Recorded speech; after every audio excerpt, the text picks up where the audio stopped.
Bienvenidas, bienvenidos, bienvenides, como dictan los tiempos que hay que decir, a un nuevo conversatorio de La Rebelión de las Voces, el encuentro de dramaturgia latinoamericana y europea contemporánea en su versión 2022, cuyas siglas yo simplemente ya no puedo decir. Iván Insunza, ¿cómo estás?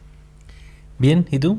Yo bien, sí. Contento de estar iniciando un nuevo conversatorio en torno a estos textos que en esta nueva versión incluyen a nuestra América Latina. Ajá, así es.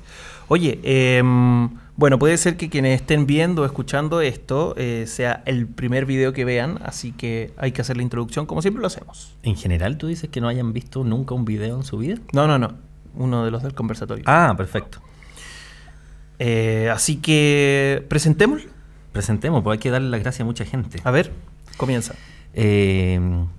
Esta versión 2022 se va a presentar entre el 11 y el 15 de octubre en, aquí están los espacios, ¿no?, a quienes tenemos que agradecer: Teatro Municipal de Ovalle, Parque Cultural de Valparaíso, Teatro Regional del Maule, Teatro Bio Bio, Teatro Municipal de La Pintana, el Centro Cultural Gabriela Mistral GAM, desde donde estamos haciendo esta transmisión precisamente, Teatro del Puente y Centro Cultural Estación Mapocho. Bueno, la nueva versión de La Rebelión de las Voces 2022 y EDLEC ha ampliado sus fronteras y junto con presentar textos provenientes de Austria, Croacia, España, Francia e Italia, además hoy día aparece Latinoamérica con textos de Argentina, Panamá, Uruguay y Costa Rica. Todo gracias al Fondo Europeo EULAT 4 Culture, un fondo EUNIC de los Institutos Nacionales de la Cultura de la Unión Europea, destinado a proyectos culturales entre Europa y Latinoamérica. Qué hermoso, ¿no? Así es. Este año se apuesta por conservar el formato audiovisual para las obras europeas y latinoamericanas que estarán a cargo de elencos de diversos territorios del país y se exhibirán en el Teatro Municipal de Ovalle, el Parque Cultural de Valparaíso, el Teatro Regional del Maule, el Teatro Bio Bio, Teatro Municipal de La Pintana, el Centro Cultural Gabriela Mistral GAM, desde donde hacemos aún esta transmisión, y Centro Cultural Estación Mapocho, además del Teatro del Puente. Ya, pero por último hablemos de quiénes organizan todo esto, ¿no? O sea, hay que decir que está organizado por la Fundación Santiago Off, en alianza con el Centro Cultural España de Santiago, Teatro de Croacia, la Embajada Argentina, de Austria, la Embajada de Costa Rica, la Embajada de España, la Embajada de Francia, la de Panamá, Uruguay, el Goethe Institut Chile, el Instituto Italiano de Cultura y el Instituto Francés de Chile. Bueno, en fin, toda esta información, ¿dónde la pueden encontrar además? www.santiagooff.com. Oye, eso salió como programa de narración de deportes. Deportes en agricultura. Entonces, echemos a rodar la pelotita. Ya pues. Bueno, en concreto el día de hoy estamos con dos países, que es como una semifinal o cuarto de final, ¿no? Como Austria-Argentina. Suena a semi. Chan, chan, chan. Así que vamos presentando a primero nuestros hermanos argentinos. El texto del que vamos a hablar hoy se llama A propósito de la duda, ¿sí? Un texto que nace de la urgencia por acompañar desde el teatro la lucha de las abuelas de la Plaza de Mayo por recuperar a sus nietos y nietas apropiados por la dictadura. A partir de una serie de testimonios fue surgiendo una dramaturgia coral que, con dirección de Daniel Fanego, se estrenó en junio del año 2000. Mira, han pasado 22 años, en el Centro Cultural Rojas. Nos cuentan, lo que supimos, es que se tenían que hacer 2 funciones y, bueno, se llenaron todos los lunes, durante todo el tiempo en que estuvo mostrándose la obra. Esto porque eran tiempos en que campeaba la impunidad y respecto a los crímenes de lesa humanidad, algo que todavía pasa en Chile, ¿no? A pesar de las leyes de punto final, obediencia de vida y los indultos del menemismo. El fenómeno se multiplicó al año siguiente y dio origen entonces al ciclo de teatro por la identidad, que desde entonces hasta ahora convoca teatristas de todo el país y que se ha extendido más allá de nuestras fronteras, las argentinas, ¿no? A más de 20 años de su alumbramiento, los casi 400 hombres y mujeres que aún no conocen su origen hacen ineludible la pertenencia de un teatro que interpele a la sociedad sobre el capítulo más oscuro de su historia. Así con A propósito de la duda, y para eso tenemos el día de hoy, ya por fin podemos hablar con nuestras entrevistadas y entrevistados. Estamos con Patricia Zangaro, creo que lo pronuncié bien. Patricia, hola, ¿cómo estás? ¿Cómo estás? ¿Cómo andas? Sí, creo que sí, aunque mi abuelo hubiera dicho Zangaro, algunos todavía me dicen Zángaro, incluso ponen tilde, claro. en realidad este apellido de origen calabrés es así, Zángaro. Zangaro, uy, lo dije bien. Bueno, Patricia es dramaturga y docente. Ha estrenado, entre otras obras, Hoy debuta la afinada, Pascua Arrea, Por un reino, Auto de fe, Entre bambalinas, Las razones de un bosque, Tiempo de aguas, El confín en la última luna, África, un continente, Tango, Dueto nocturno, El barbero de Suez, etc. Has trabajado como dramaturgista en el Teatro San Martín, en el Teatro Nacional de Cervantes, en las versiones Shylock, El mercader de Venecia, La tempestad. Oye, son muchísimas. Qué gran currículum. Rey Lear, estoy viendo aquí. Oye, por Dios, Patricia. Bueno, ahí vamos a ir hablando también de más cosas. Lo que tenemos sobre A propósito de la duda, claro, lo que sabemos, dirigida por Daniel Fanego el año 2000, que da inicio a este teatro por la identidad, que desde entonces se mantiene, ¿no? Y además ha obtenido premios que yo creo que es importante mencionarlos, ¿no? Como el primer premio municipal, Leonidas Barletta, Trinidad Guevara, Teatros del Mundo, La escritura de la diferencia, CELCID 40 años, y entre el 2010 y el 2020 estuviste a cargo de la dirección de maestría en dramaturgia de la Universidad Nacional de las Artes UNA. Vaya, qué currículum. Toma agüita. Al final. Y por el otro lado estamos con nuestro querido amigo Mauricio. Yo aquí ya no sé si lo voy a pronunciar bien, pero se me pone un poco difícil. Mauricio Daille, ¿está bien o cómo se pronuncia, Mauricio? ¿Cómo estás? Hola. Gracias por la invitación. Se pronuncia, según lo que yo creo y según lo que me dijo mi padre, Daile. Daile. Ah, ya. Sí. No sé si estamos en lo cierto yo y mi padre, pero así acostumbramos a decirlo. Mauricio Daile Valenzuela, entonces. Mauricio es licenciado en teatro con especialidad en pedagogía teatral de la Universidad de Valparaíso, egresado de cine documental de la Academia de Humanismo Cristiano. Desde el 2009 ha participado en diversos montajes teatrales como actor y director, tanto en Chile como Argentina. Mira, ahí tenemos un vínculo. El año 2014 es un año donde incursiona en el área audiovisual, dirigiendo el cortometraje Mis Pagos, dando pie a una carrera que actualmente está fusionando el lenguaje teatral, audiovisual y la fotografía. Hoy participa de manera activa en la compañía teatral El Cité de Valparaíso y Estudio Creativo, además de colaborar en diversos proyectos del área audiovisual y teatral. Está interesante ese vínculo entre el audiovisual y el teatro para explorar a futuro. Y con Mauricio vamos a hablar de Austria y del texto que viene desde Austria que se llama Motoship Pocahontas o Motoship Pocahontas. Aquí ya, no, como que ya basta. Si estaba ahí ya complicado con los apellidos de los invitados. Mira cómo lo hago de bien.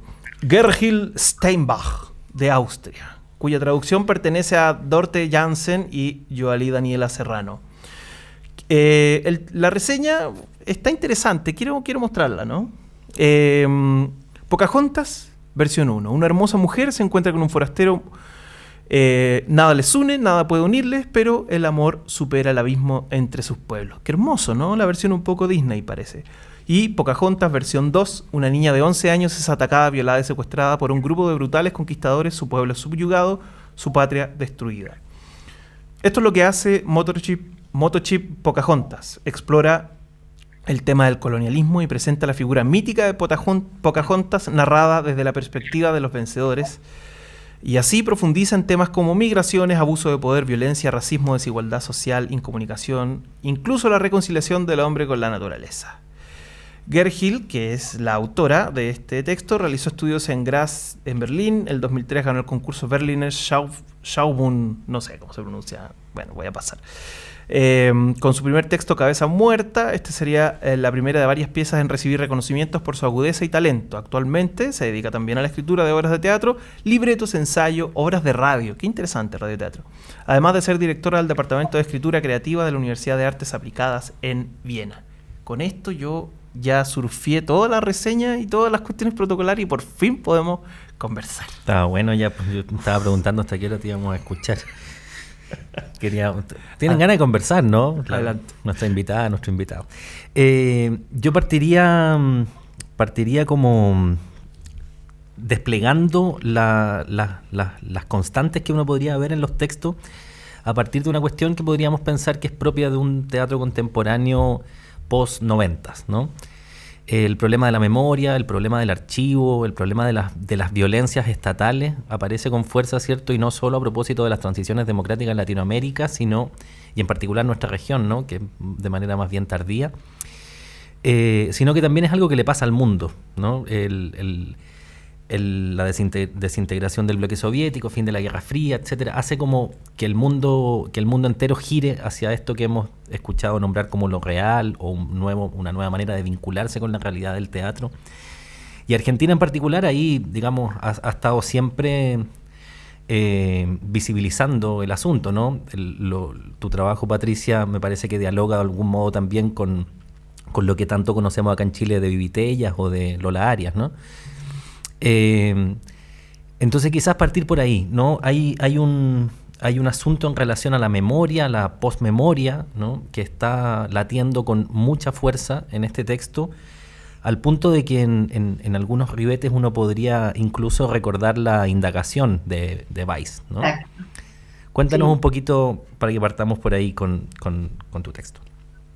Bueno, esa vinculación que haces con el teatro documental y con la indagación en particular, no ha sido, sin embargo, un punto de partida, porque el texto de A propósito de la duda, como bien señalaron en la reseña, es un texto que nació al calor de la urgencia.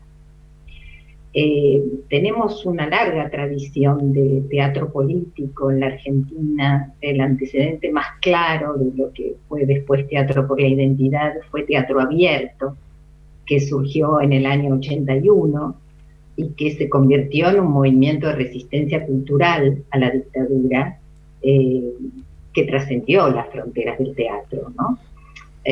Tanto es así que la primera función se quemó el teatro en Tabarís. Y fue tanta la resistencia y la reacción del público, de los teatristas que participaban, que el ciclo continuó en otras salas. Y fue imparable, ¿no? Teatro por la Identidad de alguna manera reconoce en Teatro Abierto una especie de genealogía, ¿no? En el año 2000, que es cuando surgió A propósito de la duda, como bien decían, cambiaba la impunidad porque estaban vigentes las leyes de impunidad que se habían dictado tanto en el primer gobierno de Alfonsín, las leyes de punto final y obediencia debida, y luego los indultos durante la presidencia de Menem. Entonces, sobre este escenario, digamos, de impunidad, había una necesidad social de volver a instalar estas cuestiones en la escena. Esto hizo que nos acercáramos con Daniel Fanego a las abuelas de Plaza de Mayo para proponerles hacer algo desde el teatro. No sabíamos bien qué.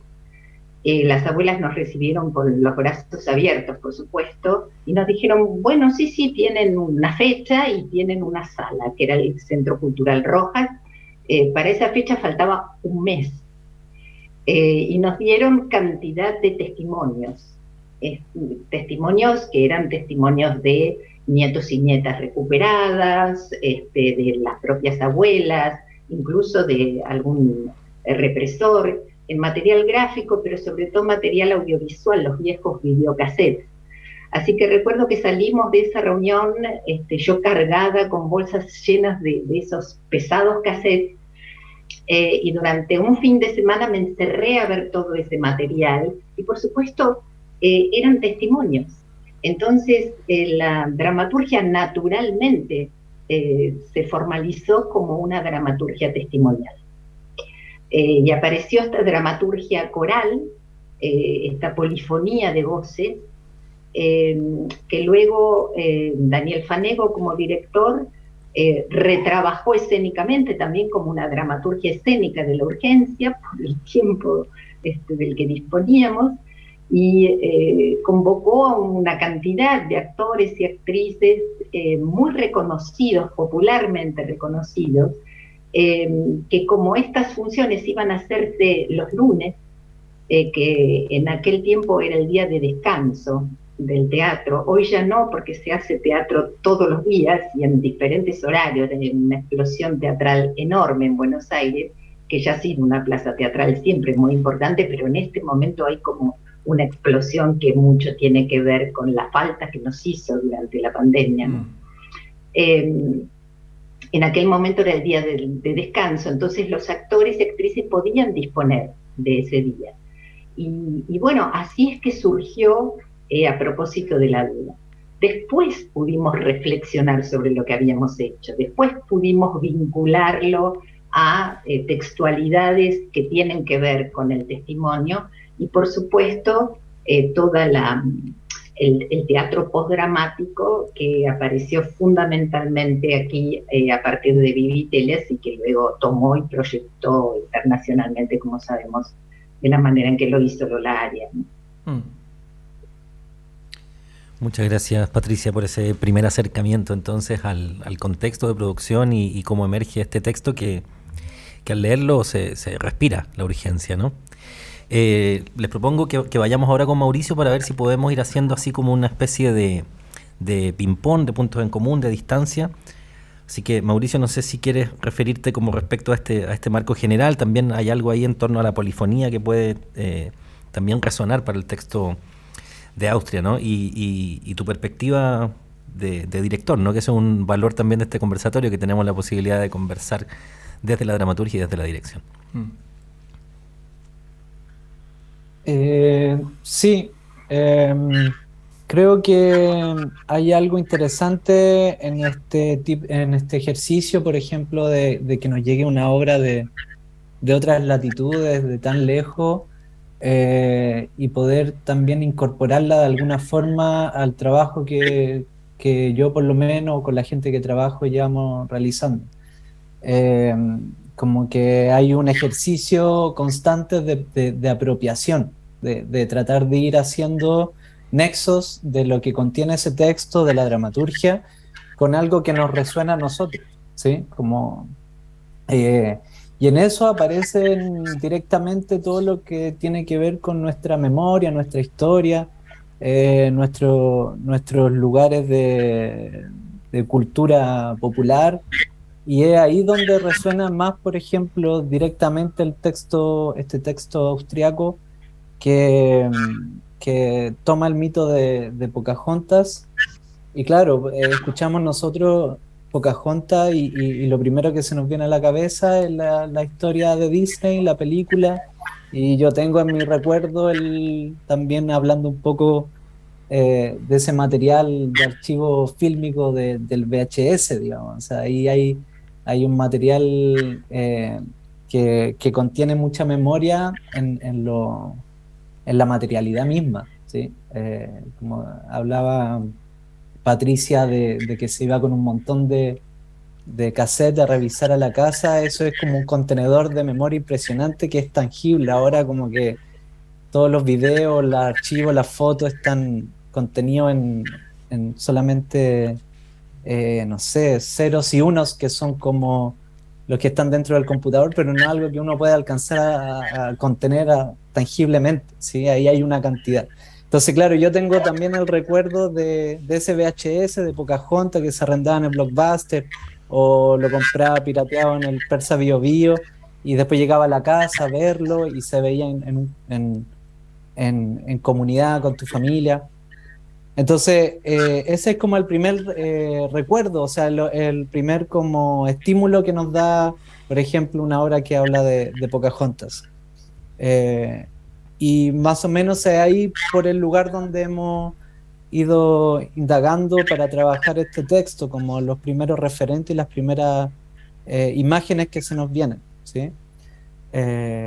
Entonces, claro, estamos preparando hablando un poco de la apuesta que estamos tratando de hacer, estamos haciendo un trabajo que tiene que ver con ese archivo fílmico, ¿sí? Ese archivo del inconsciente colectivo que tenemos respecto a la película de Disney del año 95 que tenemos en nuestra cabeza. Entonces, ocupamos la materialidad, el material fílmico de esa película y lo hacemos poner en juego y en contradicción y en tensión con este texto que también toma mucho de esa película.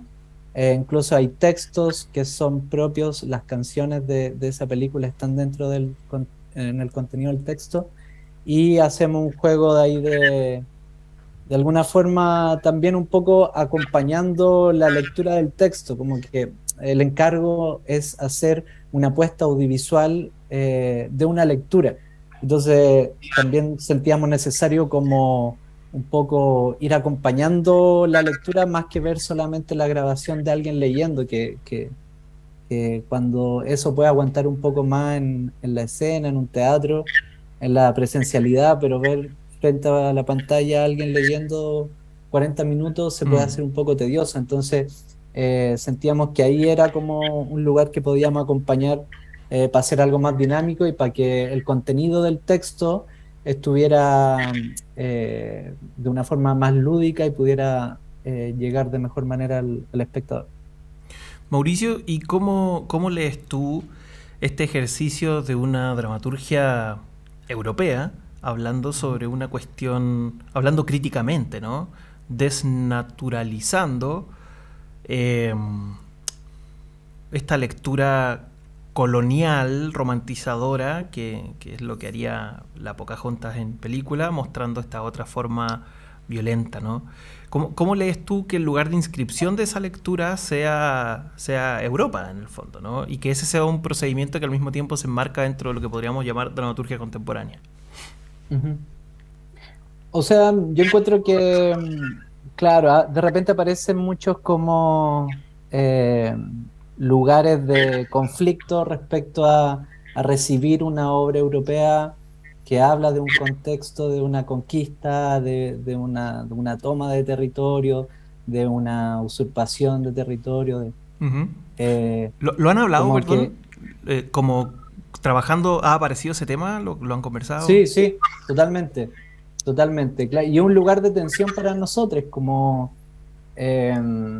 que por eso te hablaba delante, como qué es lo que nos resuena. Eso es lo primero que nos resuena, y también bajo ese lugar, también como recibir una obra de Europa para trabajarla, también hay un lugar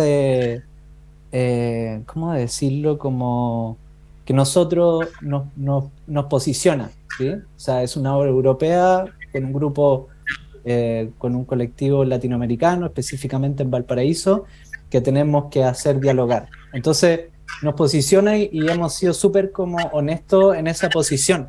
Entonces queremos también transmitir ese lugar de posición, como que se puede dar la vuelta hacia un lugar de crítica, que es el primer lugar que nosotros tenemos al escuchar Pocahontas en la película. Y desde ahí nos posicionamos, ¿sí?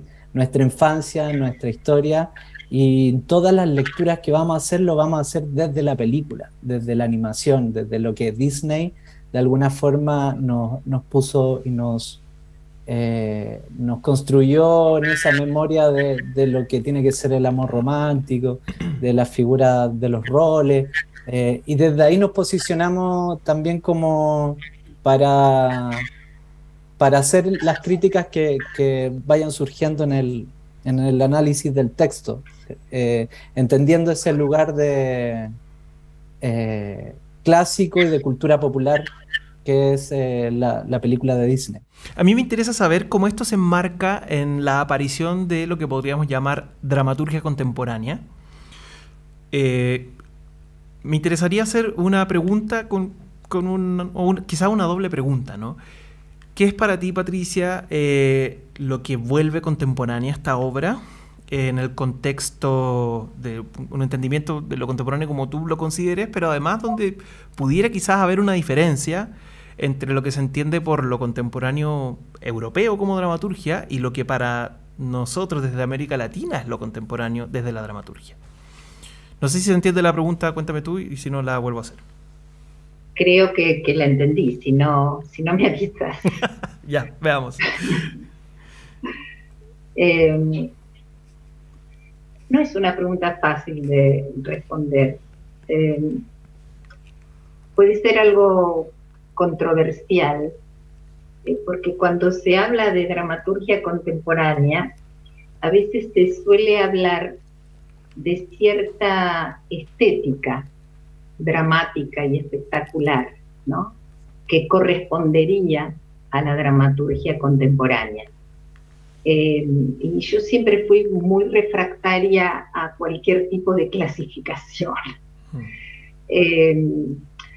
Reivindico siempre el eclecticismo, la diversidad, creo que es lo que más nos enriquece, ¿no? Las singularidades, las búsquedas diversas. Creo que la contemporaneidad está dada por ser quienes somos, los que y las que escribimos, ¿no?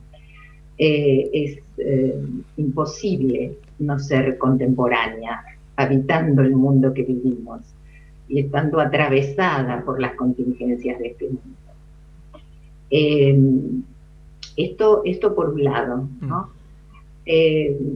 Por otro lado, en cuanto a este texto en particular, vuelvo a señalarte esta cuestión de que el texto tiene mucho que ver con el teatro documental, tiene que ver con una impronta postdramática, pero que esto no fue buscado ni fue engendrado a la luz de determinadas influencias estéticas, sino que fue la propia naturaleza del material del que dispusimos, que eran esos testimonios, la que originó esa forma en particular del texto.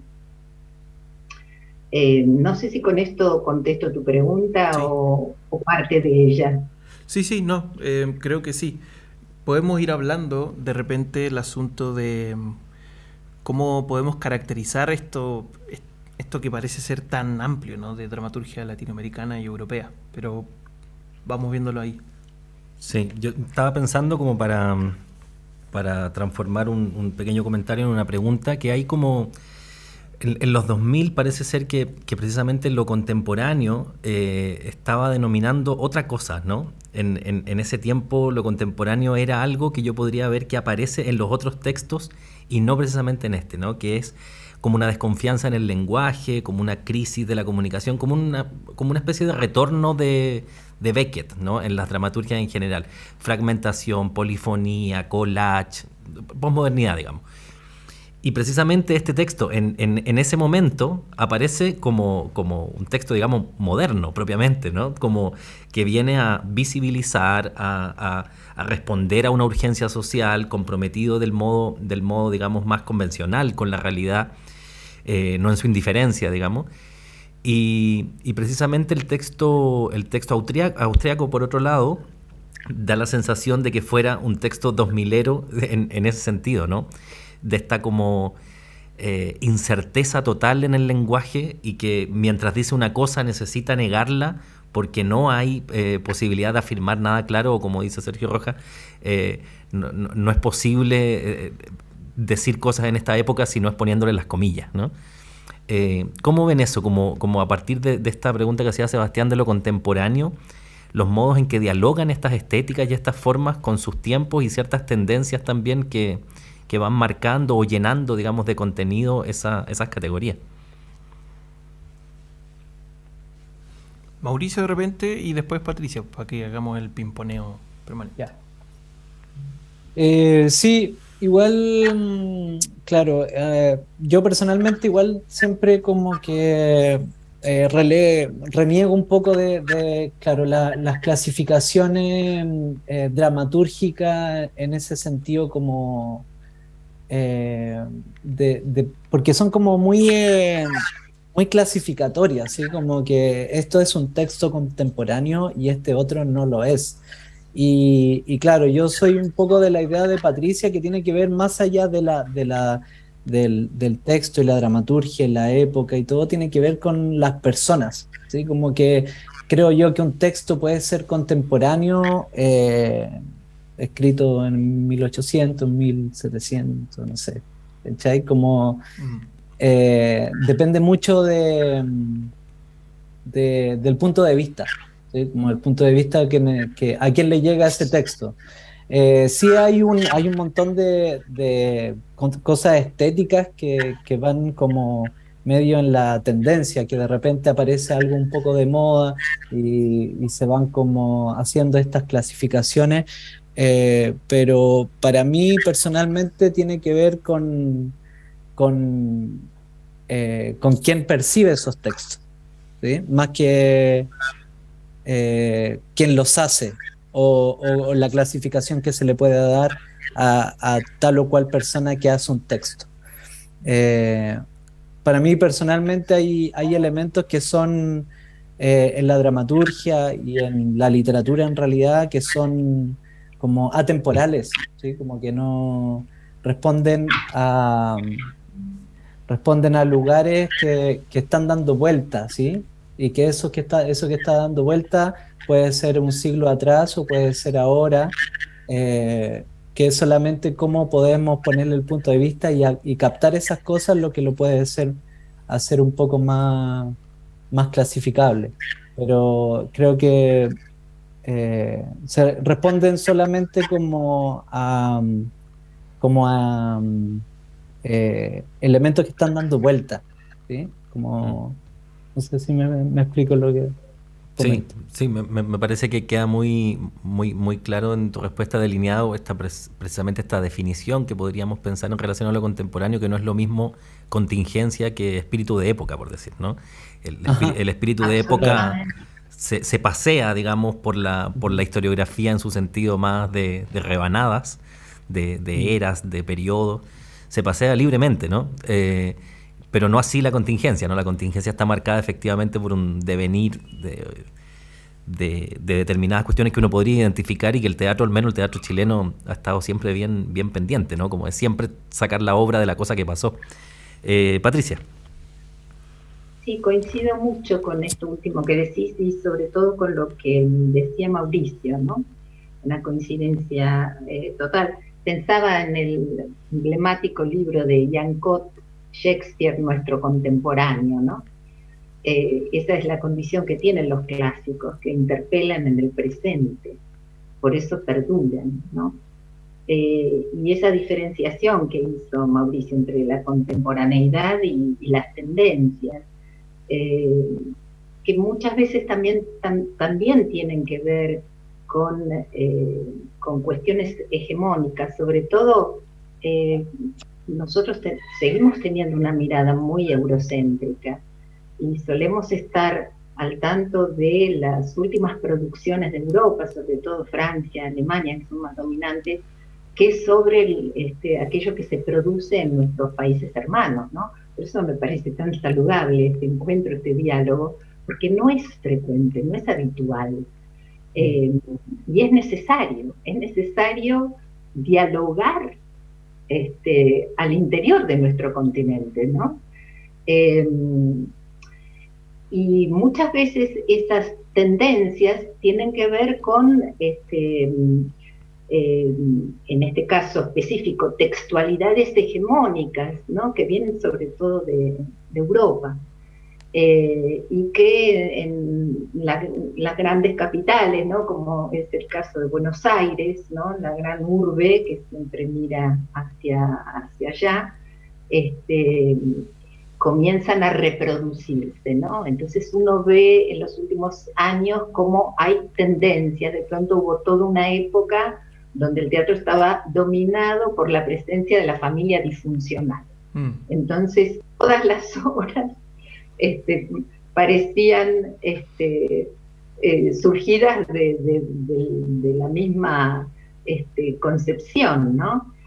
Eh, sin embargo, más allá de eso, que por ahí es lo que tiene mayor visibilidad en determinado momento, que se vuelve la tendencia dominante, ¿sí? Como lo es, por ejemplo, desde hace ya un tiempo, la tendencia dominante es que el autor o autora sea a su vez quien se hace cargo de la dirección del espectáculo, dramaturgia y dirección, ¿no?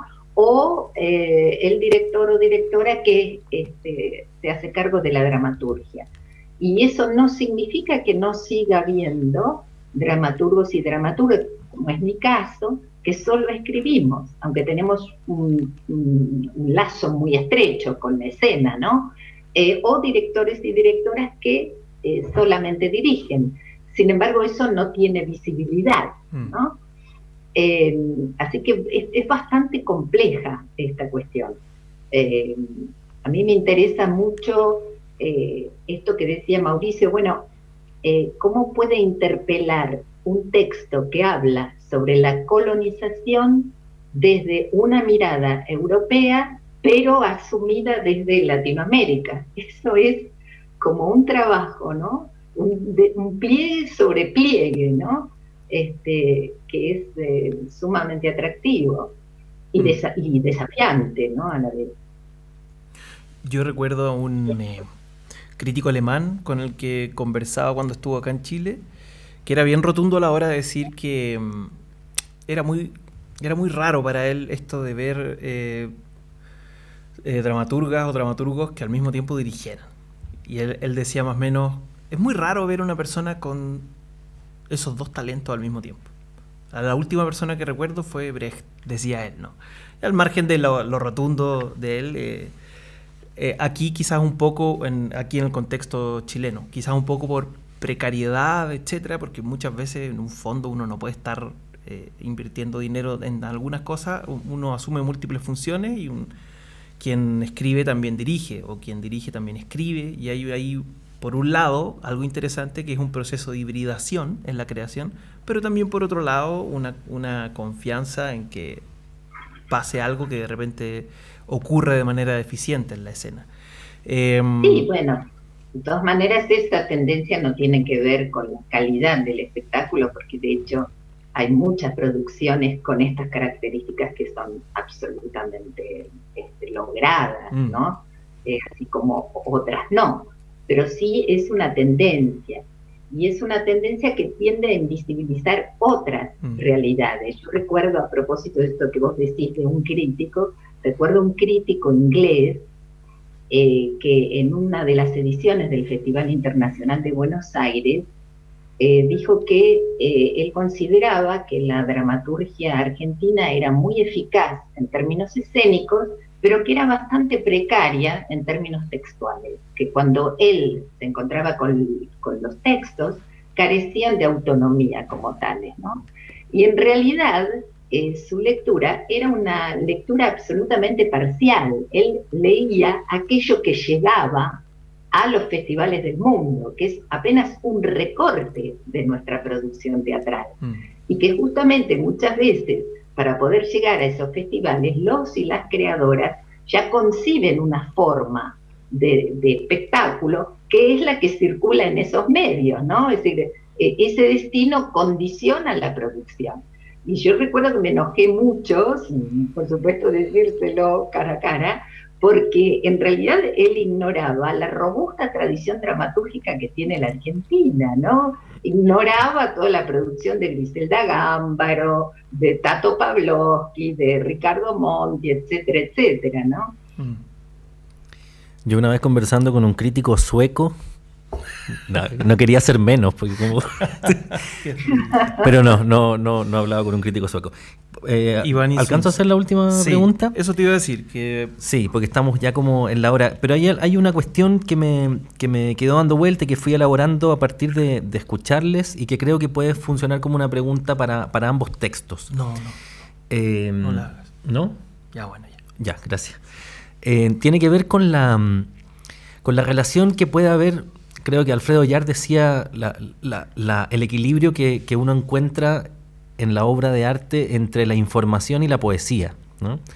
Por un lado uno podría pensar tu texto, Patricia, como que tiene una urgencia, una necesidad de visibilizar, uno podría decir incluso como ser panfleto en el mejor sentido, ¿no? del término, pero al mismo tiempo es una obra que quiere comprender, ¿no? Que intenta comprender y que por lo tanto lo que está levantando también son preguntas respecto de, digamos, en el término más, o en el sentido, en el imaginario como de Hannah Arendt, ¿no?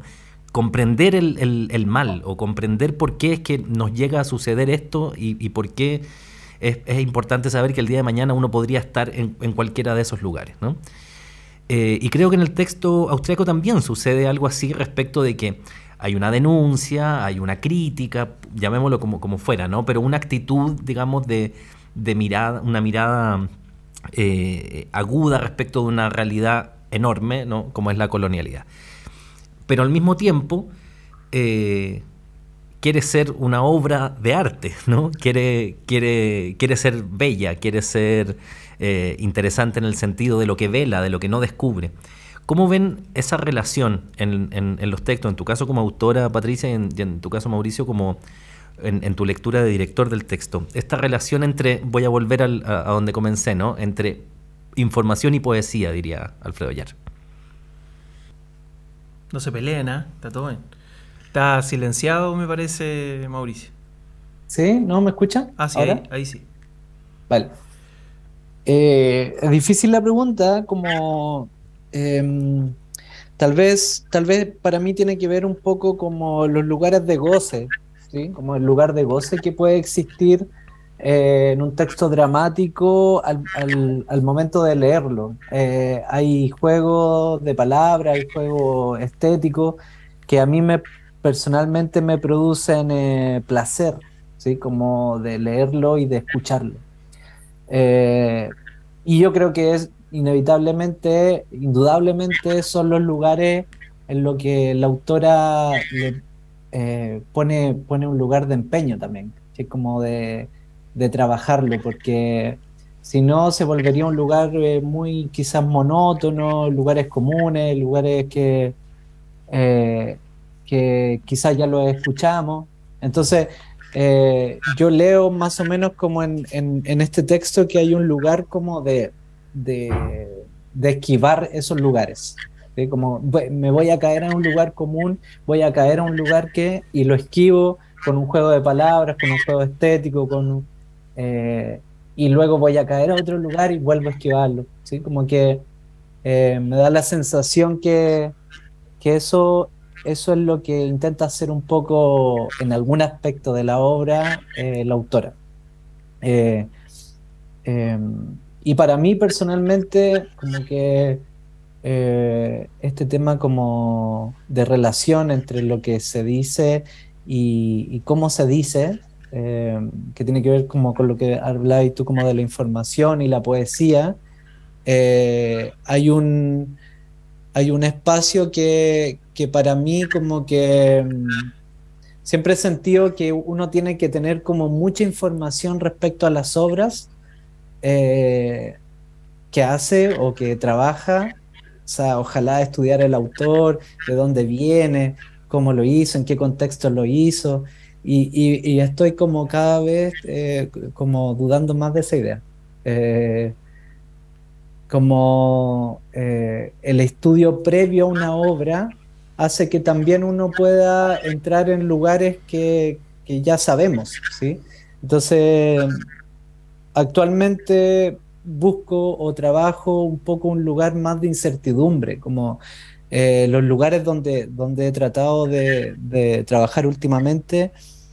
Antes tenía ideas claras y propuestas claras al enfrentarme a un grupo para trabajar, ¿cachai? Entonces, ahora me pongo en el lugar, aunque tenga ideas en la cabeza, como de decir, no sé cómo se hace esto, no sé cómo enfrentarlo, no tengo idea, y no lo he estudiado y no. Aunque inevitablemente es un trabajo que igual hago, ¿cachai? Pero ponerme en el ejercicio de la incertidumbre total como para empezar a sorprenderme de los materiales, como que para mí juega un poco, y desde ahí como hablaba un poco anteriormente respecto a esta honestidad de cómo se enfrentan los trabajos, los textos dramáticos.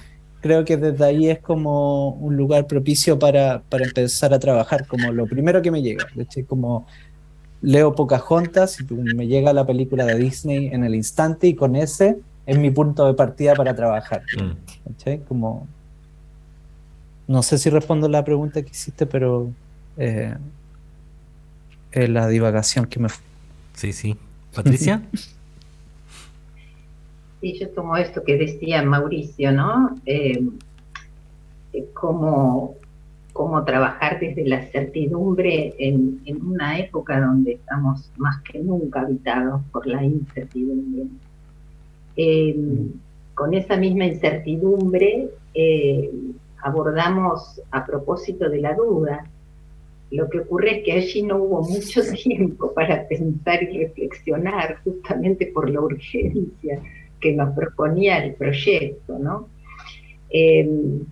De a poco esta cuestión del testimonio, que es por excelencia el testimonio, la narrativa de las personas que han sido detenidas, detenidos, desaparecidos, es decir, todas las víctimas de opresión han dado testimonio, testimonio público y también testimonio en los juicios, ¿no? Porque por fortuna desde el ejemplar juicio a las juntas que se hizo en la Argentina, hasta la reapertura de los juicios después de todo el periodo de impunidad, que se habilitó nuevamente la apertura de los juicios contra los genocidas. Las víctimas de la opresión han dado una y otra vez testimonio. Ahora, el testimonio en sí mismo tiene un objetivo particular, que es su voluntad probatoria, es decir, ¿qué se propone el testimonio?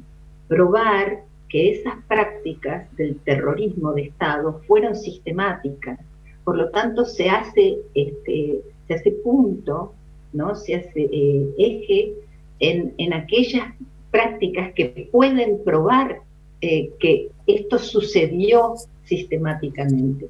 Y se trata de borrar justamente lo subjetivo, las marcas de la subjetividad. Lo que podíamos hacer desde una aportación artística es reponer esa subjetividad.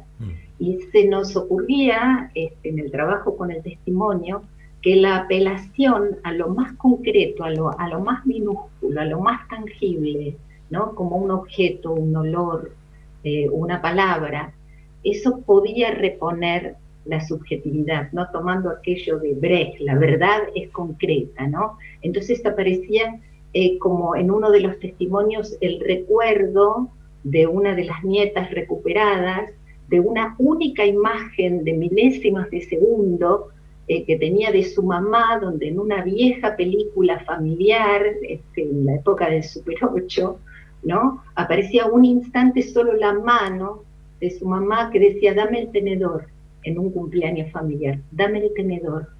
Y esa era la única imagen que tenía de su madre viva.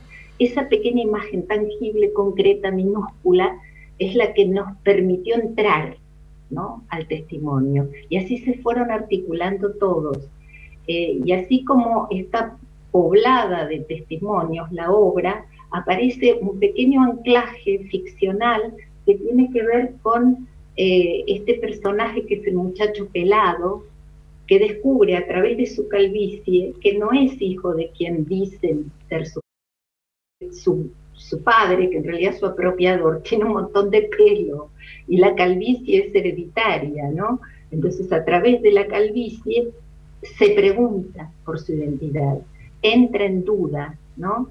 Y el leitmotiv de la obra es, ¿y vos sabés quién sos? Me ha dicho la directora chilena que lo convertirá en, tú sabes quién eres, ¿no? Y vos sabés quién sos, ¿no? Eso fue lo que permitió esta fuga hacia lo poético, ¿no? Que es este lugar donde se trasciende lo panfletario, que de alguna manera yo siempre sentí que era un panfletario, lo reivindicamos como tal. Cuando se estrenó A propósito de la duda, no fue una función teatral, fue un acto político, con todo el público saltando en la platea, las abuelas subiendo al escenario, tomando la palabra, y claro. Sin embargo, hace 22 años que se sigue haciendo, y ahora no solo se va a hacer en Valparaíso, sino que acá se está haciendo de nuevo, A propósito de la duda, en una versión de cámara, para Teatro por la Identidad, que tiene una modalidad itinerante, ¿no? Donde va por distintos lugares, recorriendo escuelas, lugares que no tienen que ver con lo teatral, buscando otros públicos, y sigue interpelando, o sea que, bueno, de alguna manera es un poco más que un panfleto, ¿no? Seguramente, a pesar casi de nuestra limitación inicial. Sí, estamos sobre la hora ya, ¿no? Absolutamente. Mauricio, ¿quisieras agregar algo más? No, agradecer, un gusto conocer a Patricia, a ustedes también, chicos, gracias a la Fundación Santiago Off, y bueno, vamos a tratar de trabajar este texto y hacer una lectura que sea como atractiva de ver en la pantalla, y luego hacer una pequeña apuesta presencial. Así que nada, agradecer la invitación solamente y saludarles. Un abrazo y gracias. Yo también quiero agradecerles, saludarlos y también pedirles la posibilidad de acceder a las lecturas de los otros textos, ¿no? Claro que para sí. que justamente este intercambio sea posible. Me encantaría conocer tu trabajo, Mauricio, con la obra austríaca. Perfecto. Así que bueno. Vamos a pedir a producción que pueda hacer ese contacto contigo para que se vayan cruzando los textos.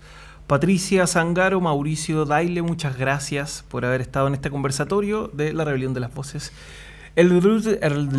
Oye, aprovechamos de mandar un saludo justo y necesario, ¿no?, a Lola Proaño Gómez y Lorena Bercero, nuestras amigas y colegas que de algún modo nos han puesto al tanto cada cierto tiempo de lo que ocurre en Argentina a partir de esta escena de relación entre teatro y política. Así es, nos faltan amigas en Austria.